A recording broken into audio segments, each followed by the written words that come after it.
같이 교독하신 히브리서 11장 4절로 6절에 있는 말씀 가지고 오늘은 예배와 생활이라는 제목으로 말씀을 드립니다.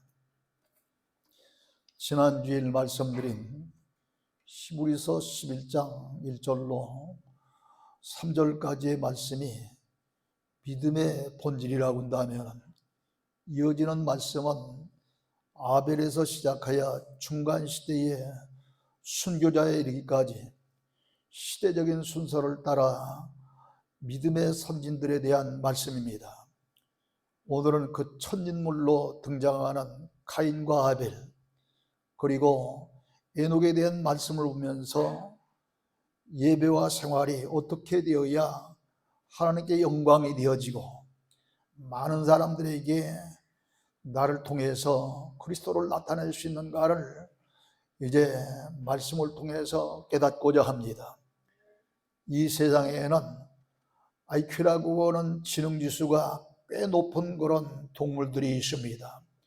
원숭이라든가 개라든가 말이라든가 돌고래 같은 이런 동물들은 꽤 지능지수가 높아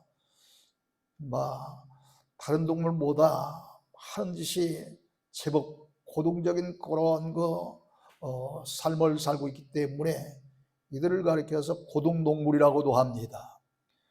또 말을 하는 그런 새까지 등장하고 있습니다. 그러나 이런 이 동물들에게는 종교와 예배가 없습니다. 아무리 IQ가 높아도 먹고자 하는 그런 식본능, 그리고 이성 간에 서로 사랑하고자 하는 성본능만 가지고 삽니다. 종교 본능은 오로지 우리 인간에만 있어 태고로부터 예배 생활이 있었습니다. 어느 민족이나 다 신당이 있고 또 예로부터 종교 행위가 있었음을 역사를 통해서 잘 알 수 있습니다.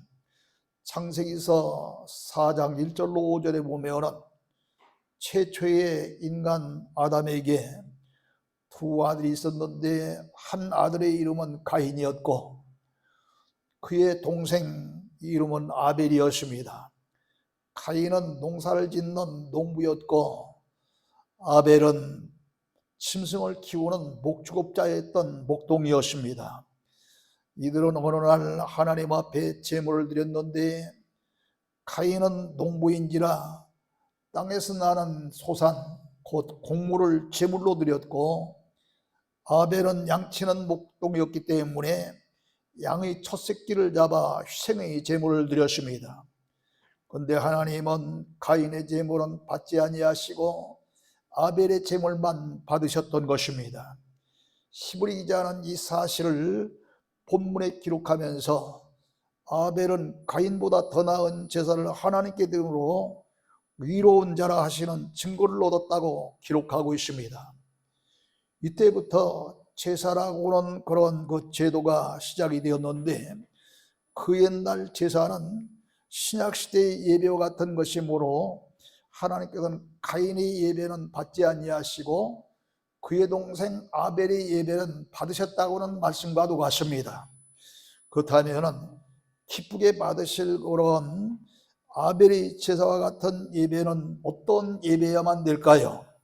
첫째로 아벨은 정성을 다하여 양의 첫 새끼로 제사를 드렸습니다.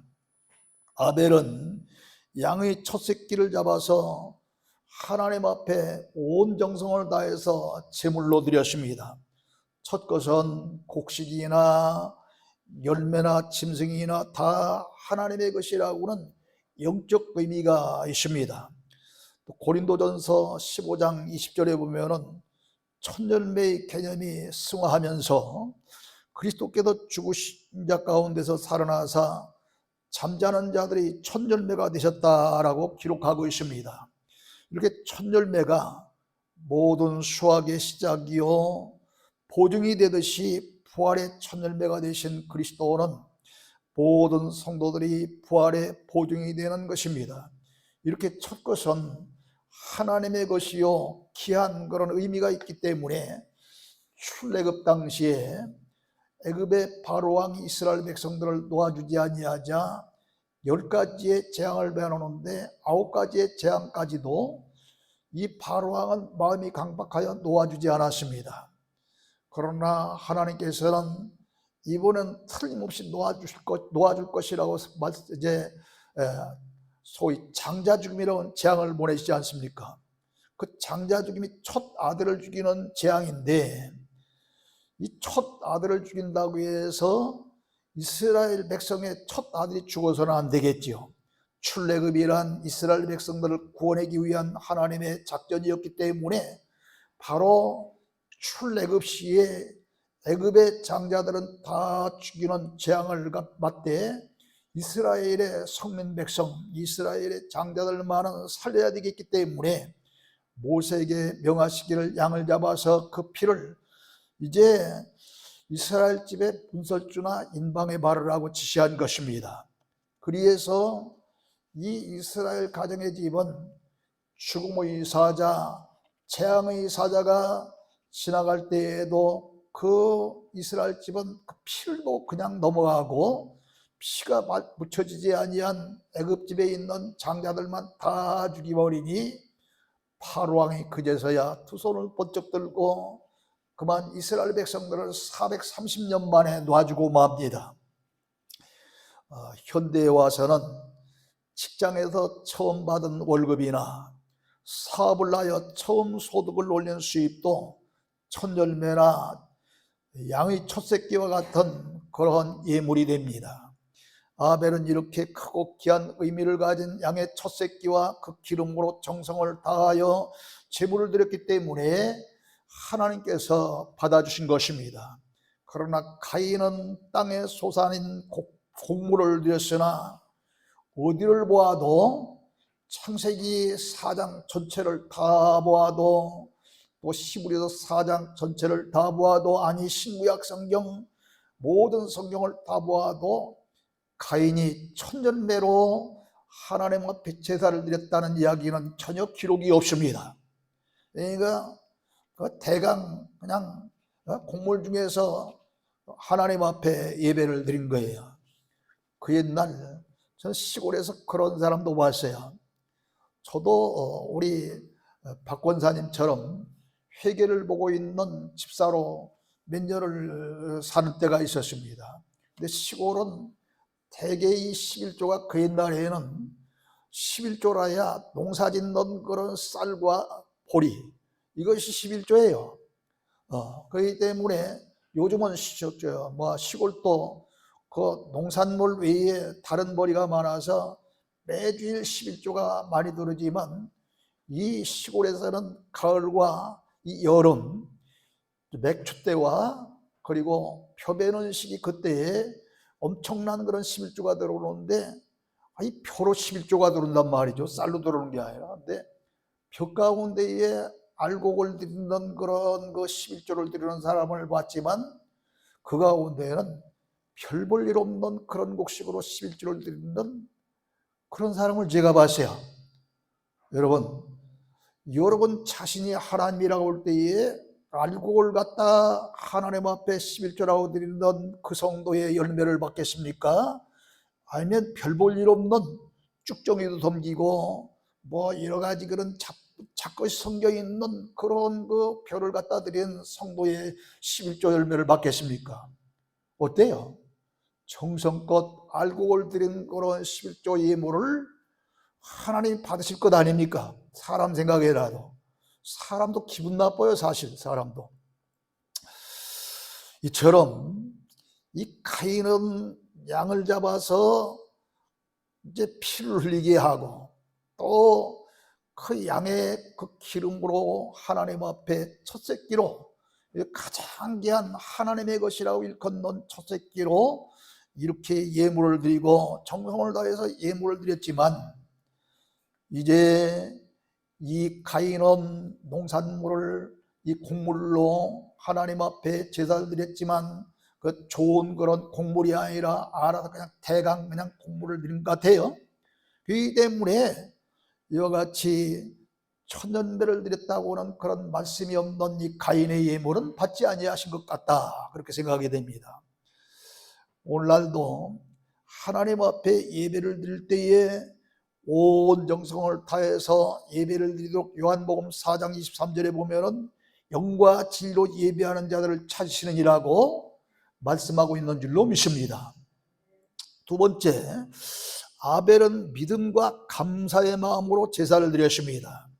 아벨은 인격적인 하나님을 믿고 복의 근원이 되시는 하나님 앞에 제사를 드리면 꼭 흠양하실 줄로 믿고 감사한 마음으로 제사를 드렸습니다. 그리하여 의로운 자라는 증거를 얻었습니다. 그러므로 하나님께서는 믿음과 감사가 있는 제사만 받으신다고 하는 사실을 깨달아야 될 줄로 믿습니다. 오늘 우리도 믿음과 감사가 있는 예배를 드려야 합니다. 예배 중에 성령께서 임재하시어 역사하시고 계신다고 하는 사실을 믿고 감사할 수 있어야 되고, 성자 예수님과 성부 하나님께서 우리의 예배를 받으실 줄로 믿고 감사하는 마음으로 예배를 드려야 되겠고, 예배 중에 하나님께서 은혜 주실 줄로 믿고 감사해야 되겠고, 이렇게 여러 가지 모양으로 하나님 앞에 감사하면서 예배를 드려야 하는 것입니다. 특별히 나 같은 죄인을 위해서 예수 그리스도를 우리 이 땅에 보내주시고 십자가에 달려 돌아가시기까지 이렇게 희생의 제물로 허락하신, 구원해 주시기 위해서 이런 엄청난 그런 큰 은혜를 베풀어 주신 하나님의 은혜, 매일매일 영과 육이 살아갈 수 있도록 이끌어 주시는 하나님의 은혜, 이 시간도 하나님 앞에 나와 예배할 수 있도록 건강 주시고 믿음 주신 것을 감사하며 믿음으로 온 정성을 다하여 예배할 때 하나님이 받아주시는 예배가 될 줄로 믿으시기를 주님의 이름으로 축원합니다. 그러기에 시편 기자는 환난 날에도 기도만 할 것이 아니라 그 이전에 감사로 제사를 드리며 서원을 갚으며 부르짖어 기도할 때 응답해 주시리라 그랬습니다. 그래서 시편 50편 14절로 15절에 보면 이제 감사로 하나님께 제사를 드리고 서원의 이행을 갚하며 이제 환난 날에 나를 부르라, 그리하면 내가 너를 영화롭게 하리라고 말씀하신 줄로 믿습니다. 요나가 하나님의 명령을 덧거슬리고 다시스로 가다가 엄청난 그런 큰 환난을 만나게 됩니다. 무슨 환난입니까? 요나는 하나님의 명령을 거슬리고 가다가 그만 이제 큰 풍랑이 바닷 가운데 이르니까 사공들이 짐들을 전부 다 이곳저곳으로 다 무내지만 침이 가벼워져도 할 수 없이 풍랑이 더 일자 그 구약시대는 제비뽑기로 하나님의 뜻을 알아보는 그런 일이 많았는데, 이런 제비뽑기를 내보니까 배 밑창에서 잠들어 있는 요나가 걸린 겁니다.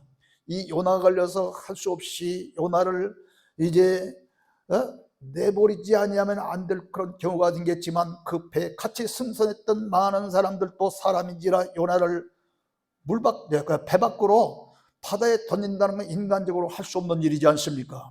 그러니까 자기들이 신들에게 빌면서 자기들이 하는 데까지 다 해보았습니다. 그러자 안 되니까 이제 할 수 없이 제비뽑기를 한 건데, 제비뽑기에 이렇게 뽑힌 요나가 내가 바로 죄인이다, 나를 바다에 던지라 했을 때 바다에 던지니 할 수 없이 이제 바다에 던진 거죠. 그때에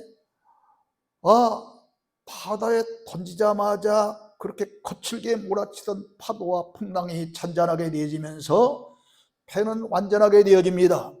그러나 그때에 원치 아니하게 큰 물고기가 요나를 물므로 말미암아 요나는 수올이라고 하는 지옥과 같은 그런 물고기 뱃속에 들어가서 사흘 동안 엄청난 고통을 당하고 괴로움을 당합니다.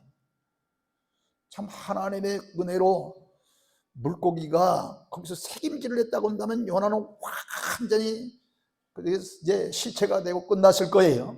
그런데 그 새김질은 하지 아니하고 수월처럼 캄캄한 지옥 같은 곳이 되고 말았어요.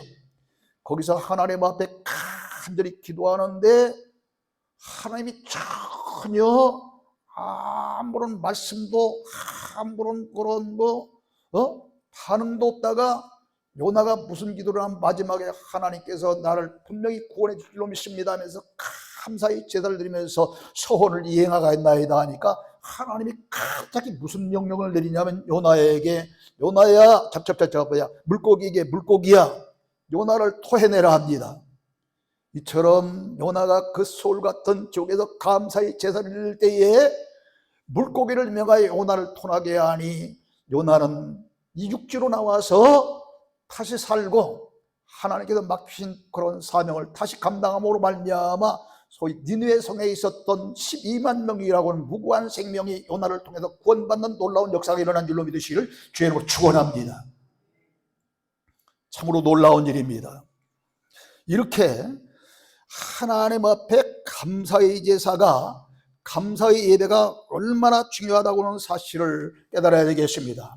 그러므로 우리도 구약시대의 제사와 같은 예배를 드릴 때 온 정성을 다해서 믿음과 감사하는 마음과 나아가 선한 것이 있으면 갚으며 예배할 수 있는 여러분이 되어야 될 줄로 믿습니다. 세 번째로 아벨은 양을 잡아 피로 생적인 제사를 드렸습니다. 아벨의 제물은 가장 귀한 것이었습니다.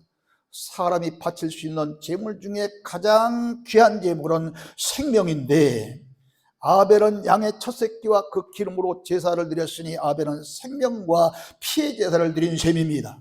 그러므로 아벨은 속죄의 보혈을 의지하는 그리스도인의 모형인 것입니다. 그 반면에 가인은 속죄와 생의 필요성을 전혀 느끼지 못하는 세상 종교의 모형입니다. 아담과 하와가 죄를 지었을 때 하나님께서는 그의 수치를 가려주기 위해서 어떻게 하셨어요? 처음에 아이 아담과 하와는 자기들 스스로 그 수치를 가려보려고 무화과 나무 풀어 치마를 먹고서 만들어 입었지만 하루도 지나지 않아서 뜨거운 그런 장렬한 태양 밑에서 다 쪼그라들고 다 드러나니까 하나님께서 완전한 그런 옷을 지어 비춰주는데 어떻게 하십니까? 양을 잡아 피를 흘려 가죽옷을 지어 비심으로 속죄하는 제사를 계시해 주셨습니다. 아벨은 이와 같은 계시를 따라 제물을 바쳤고 그로 인하여 하나님께서는 의로운 자라는 증거를 주신 것입니다. 우리도 아벨과 같이 양과 같은 몸으로 산 제사를 드리는 헌신 예배를 드려야 합니다. 헌신적인 그런 예배를 드려야 되는 거예요. 그러므로 노마다 12장 1절에 보면 형제들아 내가 하나님의 모든 자비하심으로 너희를 권하노니 너희 몸을 산 제물로 드리라. 이는 너희가 드릴 영적 예배니라 하신 줄로 믿습니다. 또한 우리의 생명을 대신하여 예수님께서 속죄의 제물로 희생이 되셨기 때문에 우리는 살아있는 육신의 몸으로 예배를 드리고 정과 욕심은 다 십자가에 못 박아 죽어야 하나님께서 받으실 만한 산 제물이 되는 것입니다. 그리고 우리를 대신하여 생제물이 되신 주님과 그 주님을 이 땅에 보내주신 그 하나님을 감사해서 이제 헌금이 따르는 예배를 드려야 되는 줄로 믿습니다. 주일 오후 예배나 수요 예배 이런 예배는 찬양 예배 혹은 기도회 성경 공부 예배 이런 예배를 드리기 때문에 예물을 드리지 않지만 주일 낮 예배는 반드시 온 정성을 다한 인색함이 없는 자기의 믿음과 자기의 정성을 다한 그런 예물이 따라야 진정한 예배가 되는 것입니다. 가인이 제사를 드리는 것은 100번을 드려도 복을 받지 못합니다. 아벨이 제사같이 온 정성을 다해 믿음과 헌신의 희생적인 예배를 드릴 때 하나님이 받으시고 흠양하실 줄로 믿으시기를 바랍니다. 네 번째, 성실한 예배로 끝나지 아니하고 에녹 같은 신앙생활을 해야 하는 것입니다. 그럼 5절 보세요. 믿음으로 에녹은 죽음을 보지 않고 옮겨졌으니 하나님이 그를 옮기심으로 다시 보이지 아니하였느니라. 그는 옮겨지기 전에 하나님을 기쁘시게 하는 자라는 증거를 받았느니라 그랬습니다.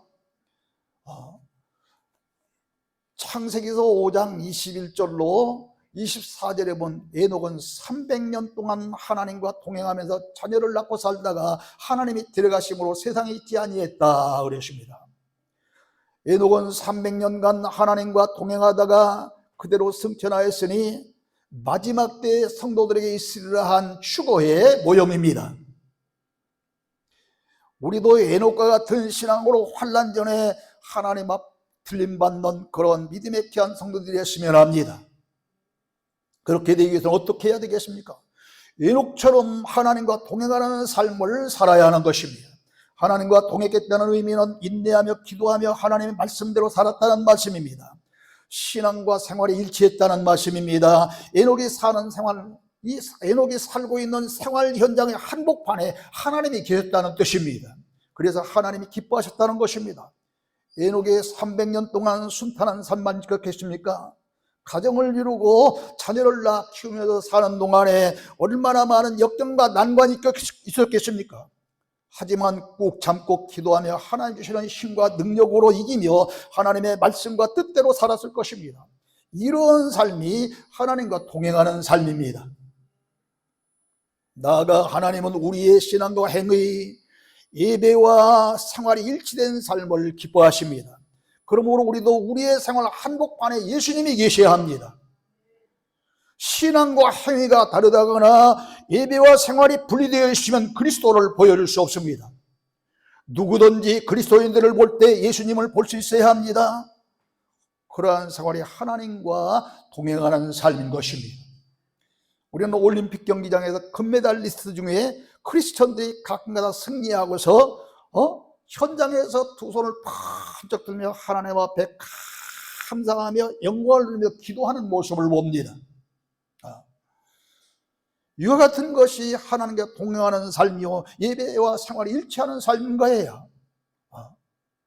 어떤 사람들은 주일날은 이제 낮에 주일낮에는 교인 같은데 월화수목금토 토요일날까지는 전혀 교인 같지 않은 사람들이 얼마나 많습니까? 근데 당당하게 경기장에서 나는 예수 믿는 성도입니다 하면서 금메달리스트들이 손을 번쩍 들고 기도하지 않습니까? 나 예수 믿는 성도다 이 말이에요. 이럴 수 있어야 되는 거예요.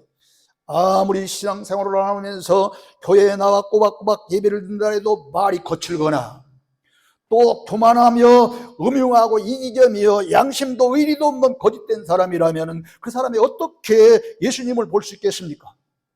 그러나 반대로 말이 부드럽고 신앙적이며 덕스럽고 온유하며 형제와 이숙에 다정다감하게 친절하고 성실하며 남을 섬길 줄 알고 때로 희생도 할 줄 아는 그런 사람이라면 그에게서 예수님을 볼 수 있을 줄로 믿습니다. 그런데 요즘 성도가 됐던 조직자 중에도 이기주의 정신에 빠져서 쥐병의 북이라면 사명도 체면도 양심도 교회도 생각하지 아니하고 개처럼 탐심을 버리지 못하고 이익을 쫓아가는 사람들이 얼마나 많은지 모릅니다. 그렇기 때문에 이사야서 56장 11절에 이제 말씀을 모르고 욕심만 부르는 그런 몰각한 지도자를 향해서 개라고 그렇게 이야기하는 거예요. 그러나 우리는 에녹처럼 인내하며 기도하며 하나님의 말씀대로 누가 나를 바라볼 때 내게서 예수님을 볼 수 있는 자로 살아야 될 줄로 믿습니다. 그래서 그렇게 될 때에 하나님께 영광이 되어지고 자동적으로 내 안에서 예수님을 바라볼 때 저들이 나를 바라보고 이제 예수 믿게 되니 전도되는 겁니다. 또 하늘의 상급이 클 줄로 믿습니다. 마지막으로 믿음을 가지고 살 때 더욱 명심할 것이 있습니다. 오늘 6절 말씀 보십시다. 6절에 뭐라? 믿음이 없이는 하나님을 기쁘시게 하지 못하나니 하나님께 나가는 자는 반드시 그가 계신 것과 또한 그가 자기를 찾는 자들에게 상 주시는 임심을 믿어야 할지니라 그랬습니다. 우리가 이 세상을 살다가 실패하여 세상의 금은보화는 다 잃을 수는 있을지라도 절대로 잃어서는 안 되는 것이 있으니 금은보다도 이제 귀한 믿음인 줄 알아야 되겠습니다. 믿음이 없이는 하나님을 기쁘시게 할 수 없고 영생과 구원을 받을 수 없기 때문입니다. 그러므로 먼저 하나님이 계신 줄 알고 믿음으로 살아야 하겠습니다. 말세지 말에 아무리 악이 날뛰고 이단 사교가 우습점처럼 일어나도 하나님이 침묵을 지키고 계시니까 자칫 잘못하면 하나님이 안 계시는가 하고 좌경신학자 알타이저와 같이 하나님이 죽었다고 하기 쉽습니다. 그러나 우리는 하나님이 계신 줄 알고 믿음으로 살아야 하겠습니다. 나아가 하나님은 장차 우리에게 상 주시는 분이심을 믿고 살아야 되겠습니다. 신앙생활이 어떤 신앙생활인가 신앙생활의 정도에 따라서 상급이 각각 다를 것입니다. 그렇기 때문에 계시록 22장 12절은 보라 내가 속히 오리니 내가 줄 상이 있어 각 사람이 그가 행한 대로 갚아주리라 그랬습니다. 행한 대로 갚아주리라는 이야기가 상급이 똑같지 않다는 이야기입니다. 각자 다르다는 이야기입니다. 이 때문에 디모데후서 4장 7절로 8절에 보면 사도 바울도 믿음의 선한 싸움을 싸우며 끝까지 믿음을 지키며 의의 멸과를 바라며 살았음을 회고하며 자기뿐만 아니라 이를 사모하는 모든 자에게도 마찬가지라고 한 줄로 믿으시기를 바랍니다. 그러므로 우리도 에녹처럼 하나님과 동행하는 삶과 변찮는 믿음을 가지고 끝까지 하나님이 계신 것과 또 하나님께서 상 주시는 이심을 믿고 사랑하며 사시는 믿음의 귀한 성도가 되어야 될 줄로 믿으시기를 주님의 이름으로 축원합니다. 하나님 아버지 은혜를 감사합니다. 오늘 우리는 믿음의 손짓